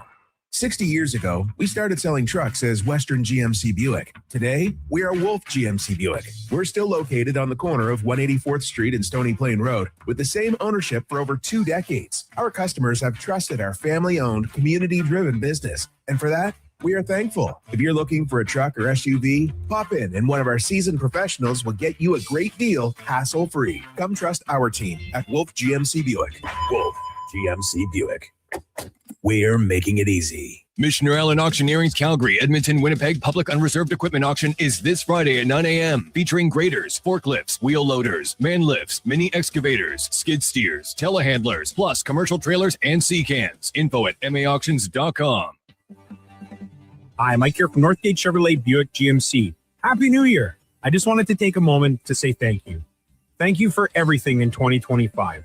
With your help and your support, we fed almost 500 families. We donated to various charities in the Edmonton area, and we're going to do it again in 2026. Please stop in and see us today, 13215 97th Street, or visit us online at northgategm.com. You're in Northgate country. Action Electrical's projects team takes the field, folks, ready to execute the entire play for new commercial builds. Absolutely. They're masters of design build, sketching strategy from initial blueprints to core electrical infrastructure. The team never misses on complex projects. Known for handling big league constructions and major renovations, ensuring flawless execution, hire the Action Electrical team to bring home a win for your project. Visit actionelectrical.net. Your fantasy football league sucks. Why? Oh, we've got 7 painfully accurate reasons. And don't worry, we've got fixes too. Visit fantasytoilet.com for all the tools and hilarious awards to make your fantasy league suck less. Missioner Allen Auctioneering's next Calgary, Edmonton, Winnipeg Public Unreserved Industrial Auctions are this Thursday and Friday. These major events include multiple lanes selling a large section of multi-purpose trucks, equipment, and commercial trailers. Info at maauctions.com.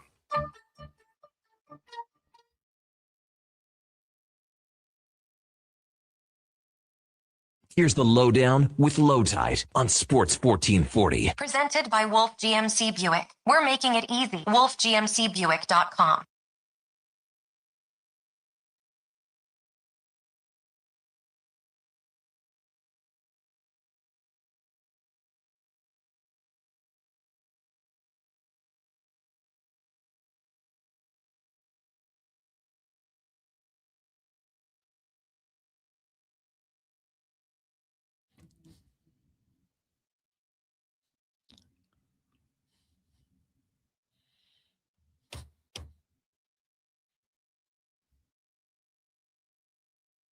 Lowdown with Lowetide on Sports 1440. For Wolf GMC Buick, family owned, community driven, we're making it easy. Visit wolfgmcbuick.com. Time now for declinations. Presented by Elks Nation. Check out the new website, elksnation.ca. Article, podcast, and more, breaking down the green and gold. The most in-depth double E football coverage online, elksnation.ca. Now it's time for declinations, Mama MMA, and Declan Krueger. Great episode of Elks 101 this morning. Eddie Tell us about it. We broke down the defensive positions and responsibilities of the defensive players. I had someone reach out to me by DM, guy by the name of Luke, shout out Luke, and asking like, hey, you guys talk about, this and this, like, what are those things? So me and Eddie, in true 101 fashion, we went out and we actually broke the positions down. Did you tell me you jumped in on the defensive lineman stuff and started telling Eddie what to do? Well, no, I basically outlined what all the positions were and how they are based on offensive alignment. And then Eddie talked about positional responsibilities. Okay. Yeah. All right. It was great. You know what else was great? UFC 324 this past week. Knew it would be. Well, it was great. And listen, Patty and Justin for the interim lightweight championship was an awesome fight. It was a lot of fun, early fight of the year contender. It's exciting. It's what people want. And this is the other thing. This was the debut of the UFC in the States on Paramount Plus. So very similar to The Ultimate Fighter with Forrest Griffin and Stephan Bonnar way back in the day. This was a new era of fans ideally, that was kind of the idea. Like a new era of fans are getting ushered in, watching it. There's no paywall. If you have a Paramount Plus subscription, which I have to assume is pretty commonplace, the same way Netflix or Crave or Disney Plus, whatever is, you can just watch it now. And for people just throwing this on, they saw exactly what the UFC was hoping for. They saw an all-action, super exciting fight. Two guys who wouldn't quit, two guys who wouldn't stop coming forward, two guys who were leaving everything out there, Paddy Pimblett especially showing his mettle, and it was an all-action, fan-friendly slugfest. Now, that being said, who doesn't like that? When we look at the prospects of what this fight actually means in terms of the lightweight division, Justin Gaethje wins this fight. He's now the interim champion. The champion of this division, is Ilia Topuria. And Ilia Topuria was licking his chops watching these two fight. Like, what Ilia will do to Justin now, or would have done to Paddy had it been him, would have been criminal. Because these guys, and I got a lot of respect for Justin, he is never in a boring fight. He is a legend among legends of a guy who is a fan-friendly fighter, always puts on a show. So I got a lot of respect for Justin. And Paddy, like I said, he fought with a lot of heart. He came forward. He didn't stop throwing. He was landing lead uppercuts, which is like, it's just such a hilarious punch to land. Like the idea of a lead uppercut landing is just so funny. But Paddy was landing them. He was coming forward. He was awkward. But Ilia Topuria was watching these guys licking his lips, because the skill difference between Ilia and these guys on the feet, and the crispness and the composure that Ilia has, is just going to send these guys. Where is it going to send them? Like, pick a place. That's where it's going to send them. It's going to be a dissection by Ilia when he faces Justin Gaethje. If he had faced Paddy, it would have been a dissection when he faces him as well. Great fight, so much fun, sloppy as you could ever imagine. Like, this was an interim title fight. This was for the interim lightweight championship of the world, and it was so sloppy. They were falling over, arm punches, winging everything, putting everything into every shot. It was fun. It was awesome. Boy, oh boy, was it sloppy, but it was kind of what you love if you're a fan, and especially if you're a new fan who's kind of just trying to get into the excitement of this whole MMA thing. Love it. Co-main event, Sean O'Malley and Song Yadong. Good fight as well. Song Yadong is a guy who, Sean O'Malley, they really pushed the UFC. They really pushed him. They fast-tracked him to being a superstar. They gave him, the Peter Yan fight off of a no contest with Pedro Munoz. He obviously got the title fight. They let him defend the belt against Chito Vera. Like, he was a guy they really fast-tracked. But he's a guy with superstar ability, and he's a guy who kind of showed his actual skill set in this fight. Like, his timing is very crisp defensively in this fight. I thought he was moving very well. Like, Song Yadong is a really good, he's a really good striker. He's crisp. He has good timing as well, but he was winging a lot of crazy overhand shots. And the thing is, he wings them really fast, but Sean O'Malley with his footwork was able to get out of the way. He's a long fighter. He's super long for the division. So he was able to counter effectively. He was able to just kind of ping and pop him in the third round. Song Yadong's face got busted up. He uses his length. He's always used his length really well. He did it again in this fight. And what I was going to say is that this was really kind of a tailor-made matchup for him. This was a striker in Song Yadong. Like, they're not giving Sean O'Malley another wrestler.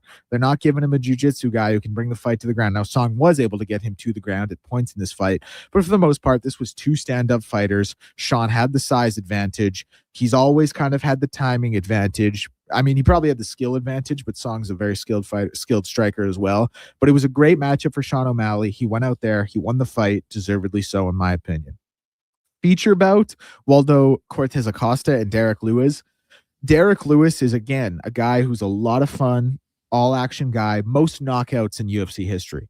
Like, who doesn't love... And he has 9 wins when being outstruck by the opponent. No other heavyweight in UFC history has more than 4.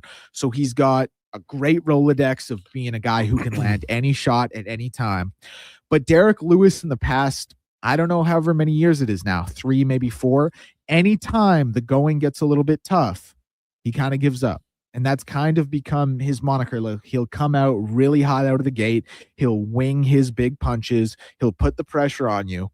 But if it doesn't go his way, he kind of calls it quits early. And that's what we saw in this one. Now, he kind of slipped. He kind of got caught by a straight right hand by Cortez Acosta.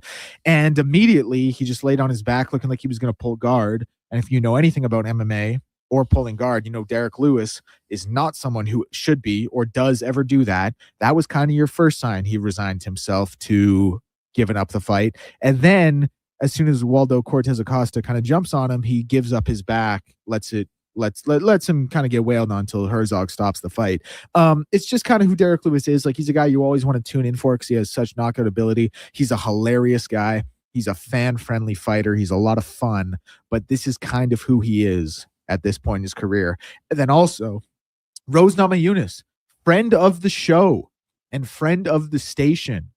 She was in with us for 2 segments back however long ago. She lost her fight against Natalia Silva. Thought it was a bit of a robbery. I picked Natalia Silva to win the fight. Watching the fight, I thought Rose probably did enough to win it. Natalia Silva probably going to get the title shot.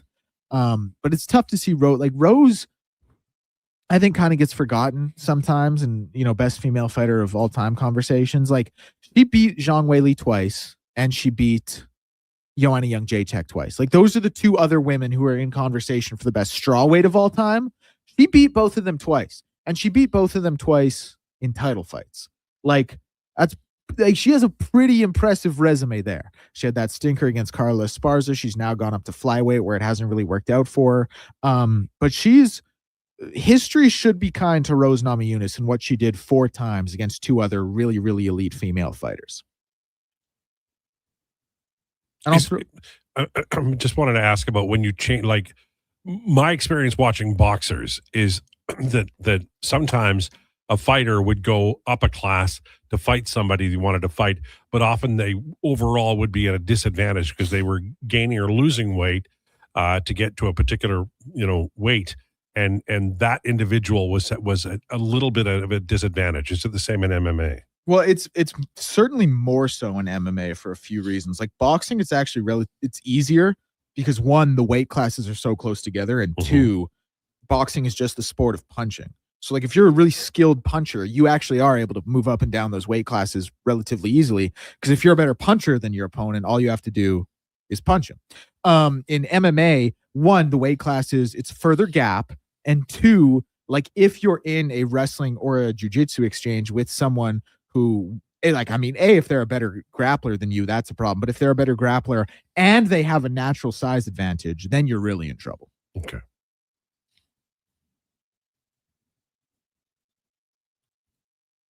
Did you have anything else?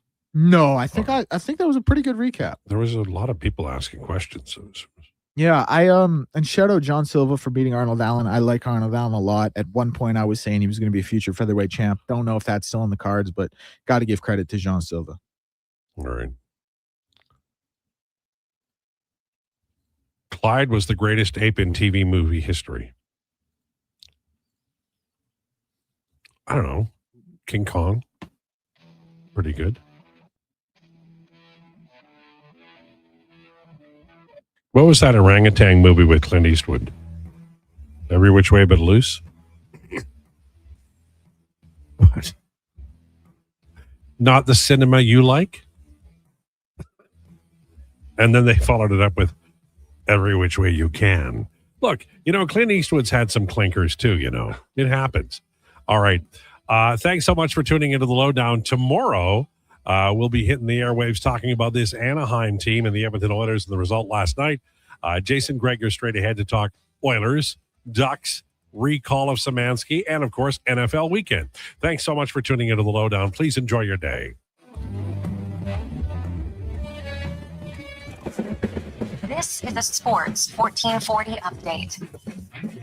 Brought to you by Custom Floors Inc. Floors done right for homes or for businesses. Visit the new showroom, 11577 149th Street, now open 6 days a week with Saturday hours from 10 to 2. Plus, visit customfloorsinc.ca and bring your next flooring project to life. Edmonton Oilers news as Josh Szymanski has been recalled from the Bakersfield Condors.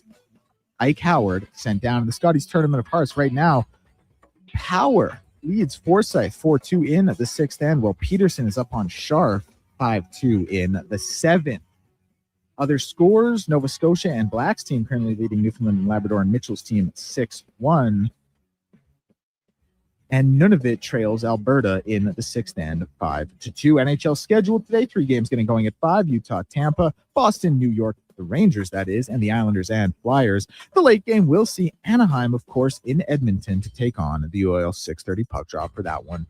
Hornets currently lead the 76ers 49-32 in NBA action. One final from earlier saw the Hawks over the Pacers 132-116.